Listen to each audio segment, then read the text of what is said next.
पहले भी बताया था कि मैंने सुसाइड करने की कोशिश किया, तब भी कोई एक्शन नहीं लिया, ना अब कोई एक्शन ले रहे हैं। वो सिर्फ उनसे पैसे खा रहे हैं। लेकिन पुलिस वालों ने मुझे उल्टा धमकी दी है भी अगर तुम्हें ज़्यादा ही है तो तुमने जहाँ जाना जाके चले जाओ, भी जब तक वो खुद नहीं आते हम उनको लेकर नहीं आएंगे। खुद हंस के बोलते हैं, कह रहे एक क्या 100 पुलिस वाले भी लिया वो मेरा कुछ नहीं कर पाएंगे। इसलिए लड़कियां जो घर पर बैठी हैं वो चुपचाप ही बैठ जाएं तो ठीक है, उनके साथ गलत हो ना, वो घर में बैठ जाएं ठीक है, लेकिन ऐसे पुलिस वालों के पास जाके सिर्फ और सिर्फ बदनामी होती है, वो साथ बिल्कुल नहीं देते। ਜੇਕਰ ਅੱਜ ਦੇ ਸਮੇਂ ਵਿੱਚ ਦੇਖਿਆ ਜਾਵੇ ਤਾਂ ਲੜਕੀਆਂ ਜਾਂ ਤਾਂ ਬਲਾਤਕਾਰ ਵਰਗੀਆਂ ਘਟਨਾਵਾਂ ਦਾ ਸ਼ਿਕਾਰ ਹੋ ਰਹੀਆਂ ਨੇ ਜਾਂ ਫਿਰ ਲੜਕੀਆਂ ਨੂੰ ਦਹੇਜ ਦੀ ਬਲੀ ਚੜਾਇਆ ਜਾਂਦਾ ਹੈ, ਪਰ ਪ੍ਰਸ਼ਾਸਨ ਵੱਲੋਂ ਦੁਖੀ ਲੜਕੀਆਂ ਦੀ ਕੋਈ ਸਹਾਇਤਾ ਨਹੀਂ ਕੀਤੀ ਜਾਂਦੀ।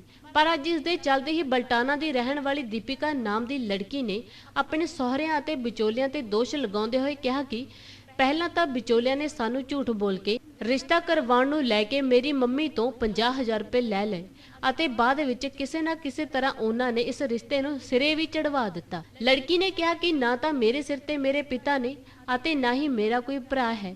ਅਸੀਂ ਦੋਵੇਂ ਮਾਵਾਂ ਧੀਆਂ ਇਕੱਲੀਆਂ ਰਹਿੰਦੀਆਂ ਹਾਂ।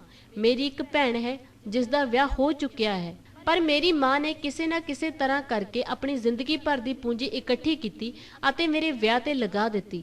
ਜਿੰਨਾ ਹੋ ਸਕਿਆ ਮੇਰੀ ਮਾਂ ਨੇ ਮੇਰੇ ਵਿਆਹ ਵਿੱਚ ਦੇਣ ਲੈਣ ਵੀ ਕੀਤਾ, ਪਰ ਮੇਰੇ ਵਿਆਹ ਹੋਣ ਤੇ ਕੁਝ ਸਮਾਂ ਬਾਅਦ ਹੀ ਮੇਰੇ ਪਤੀ ਅਤੇ ਮੇਰੇ ਸਹੁਰਾ ਪਰਿਵਾਰ ਨੇ ਮੈਨੂੰ ਤੰਗ ਪਰੇਸ਼ਾਨ ਕਰਨਾ ਸ਼ੁਰੂ ਕਰ ਦਿੱਤਾ ਅਤੇ ਲੜਕੀ ਵੱਲੋਂ ਆਪਣੇ ਪਤੀ ਤੇ ਦੋਸ਼ ਲਗਾਉਂਦੇ ਇਹ ਵੀ ਕਿਹਾ ਗਿਆ ਕਿ ਮੇਰਾ ਪਤੀ ਨਸ਼ੇੜੀ ਹੈ, ਜਿਸ ਦੇ ਨਸ਼ਾ ਕਰਦੇ ਦੀਆਂ ਵੀਡੀਓ ਵੀ ਮੈਂ ਬਣਾਈਆਂ ਨੇ। ਪੀੜਤ ਲੜਕੀ ਨੇ ਕਿਹਾ ਕਿ ਉਸਦਾ ਪਤੀ ਨਸ਼ੇ ਵਿੱਚ ਟੱਲੀ ਹੋ ਕੇ ਉਸ ਨਾਲ ਘਿਨਾਉਣੀਆਂ ਤੇ ਘਟੀਆਂ ਹਰਕਤਾਂ ਕਰਦਾ ਹੈ। ਲੜਕੀ ਨੇ ਆਖਿਆ ਕਿ ਜ਼ਬਰਦਸਤੀ ਕਰਕੇ ਮੇਰੇ ਪਤੀ ਨੇ ਮੇਰੀ ਇੱਕ ਗਲਤ ਵੀਡੀਓ ਵੀ ਬਣਾ ਲਈ, ਜਿਸ ਨੂੰ ਹੁਣ ਉਹ ਵਾਇਰਲ ਕਰਨ ਦੀਆਂ ਧਮਕੀਆਂ ਦਿੰਦਾ ਹੈ ਅਤੇ ਰੋਂਦੇ ਹੋਏ ਇਸ ਪੀੜਤ ਲੜਕੀ ਨੇ ਹੋਰ ਕੀ ਆਖਿਆ, ਆਓ ਸੁਣਦੇ ਹਾਂ। ਹਾਂਜੀ ਮੈਮ, ਤੁਹਾਡਾ ਕੀ ਨਾਮ ਆ ਤੇ ਤੁਸੀਂ ਕਿੱਥੋਂ ਦੇ ਰਹਿਣ ਵਾਲੇ ਹੋ? मैम मैं बल्टाना से हूँ और मेरा नाम दीपिका है। ਤੇ ਮਤਲਬ ਕਿ ਤੁਹਾਨੂੰ ਕੀ ਪ੍ਰੋਬਲਮ ਆ ਰਹੀ ਹੈ? ਇਸ ਤੋਂ ਪਹਿਲਾਂ ਵੀ ਤੁਸੀਂ ਮੀਡੀਆ ਦੇ ਅੱਗੇ ਆ ਕੇ ਆਪਣਾ ਪੱਖ ਦੇ ਚੁੱਕੇ ਹੋ, ਤੁਹਾਨੂੰ ਕੀ ਪ੍ਰੋਬਲਮ ਆ ਰਹੀ ਹੈ ਤੇ ਤੁਸੀਂ ਕੀ ਕਹਿਣਾ ਚਾਹ ਰਹੇ ਹੋ ਅੱਜ? मैम मैंने पहले भी मीडिया का सहारा लिया है क्योंकि कहीं सुनवाई नहीं हो रही थी। 9 महीने हो चुके हैं शादी को।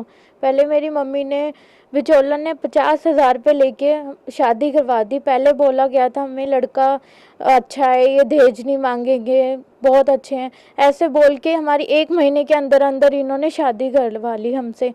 मेरे पापा नहीं है, भाई नहीं है।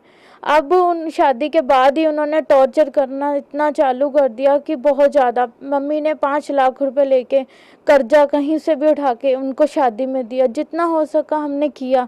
उसके बाद अब फिर हमसे वो पैसे मांग रहे हैं। हमें इतना ज़्यादा टॉर्चर मुझे किया जा रहा है, बहुत ज़्यादा। ਜਿਨ੍ਹਾਂ ਨਾਲ ਤੁਹਾਡੀ ਮੈਰਿਜ ਹੋਈ ਸੀ ਉਹ ਕਿੱਥੋਂ ਦੇ ਰਹਿਣ ਵਾਲੇ ਨੇ ਤੇ ਉਹਨਾਂ ਦਾ ਨਾਮ ਕੀ ਹੈ ਜੀ? मैम उनका नाम पुलकित है, जिनसे मेरी मैरिज हुई है। लेकिन उन्होंने अब जहाँ वो रहते हैं, दिल्ली के रहने वाले हैं, जहाँ वो दिल्ली में रहते हैं वहाँ पे किसी को नहीं पता भी उनके बेटे की शादी हो चुकी है। मेरे पास प्रूफ भी है, वहाँ के पड़ोसियों ने बोला है भी। उन्होंने ये बोल रखा वहाँ पे कि हमारा लड़का तो यहाँ पे पढ़ने गया हुआ है चंडीगढ़।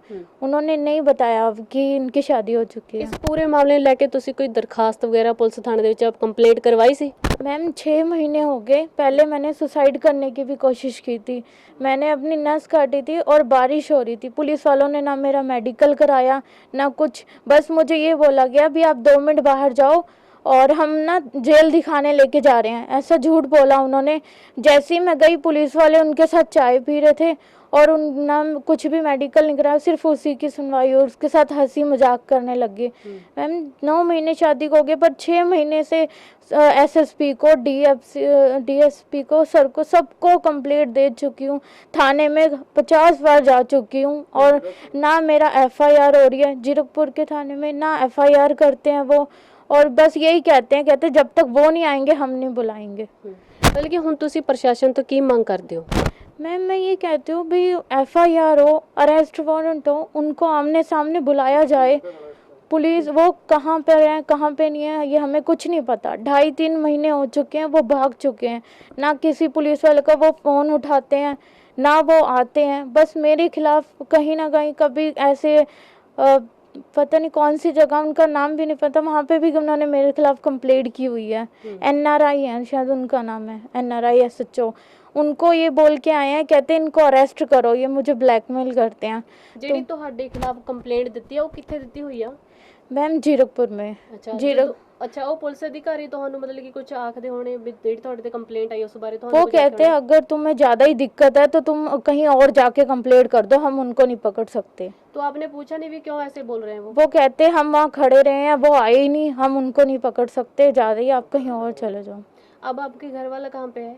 वो कहाँ है कहाँ नहीं हमें कुछ नहीं पता, ना पुलिस वाले पकड़ते हैं ना कुछ, हमें कुछ नहीं पता।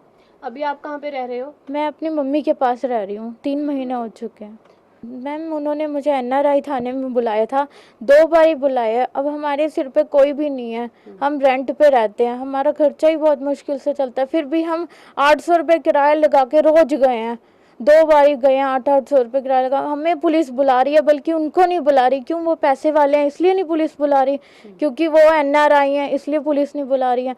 पुलिस वालों को सिर्फ उनको ये दिख रहा है कि हम पैसा खा लें, उनको ये नहीं दिख रहा किसी लड़की के साथ गलत हो चुका है।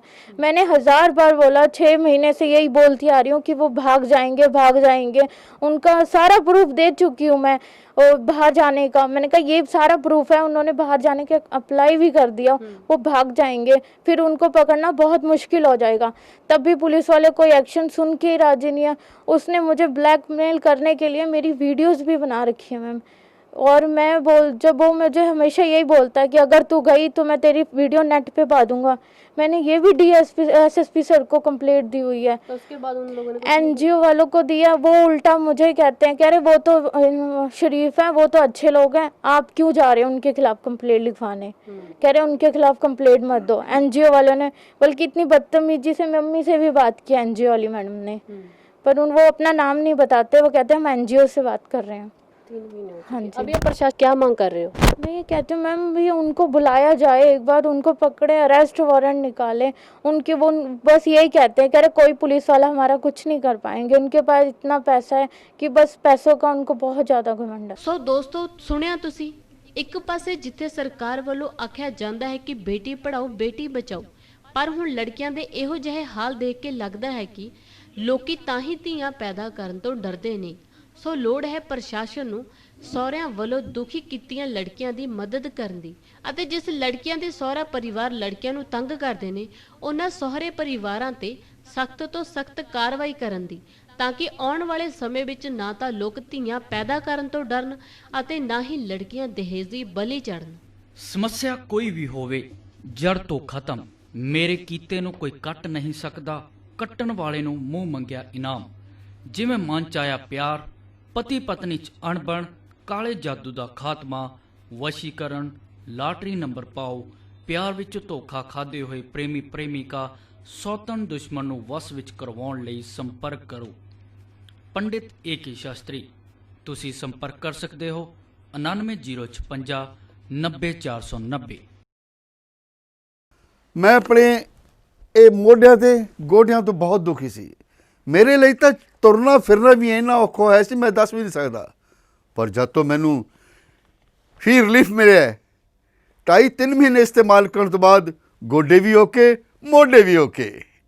ਜੇ ਤੁਸੀਂ ਵੀ ਕਿਸੇ ਇਸ ਤਰ੍ਹਾਂ ਦੀ ਬਿਮਾਰੀ ਤੋਂ ਪਰੇਸ਼ਾਨ ਹੋ ਤੇ ਬੇਝਿਜਕ ਹੋ ਕੇ ਇਸ ਨੂੰ ਇਸਤੇਮਾਲ ਕਰੋ। ਸਿਰਫ 2.5-3 ਮਹੀਨੇ ਇਹ 125 ਬਿਮਾਰੀਆਂ ਤੱਕ ਦਾ ਇਲਾਜ ਕਰ ਸਕਦਾ ਹੈ।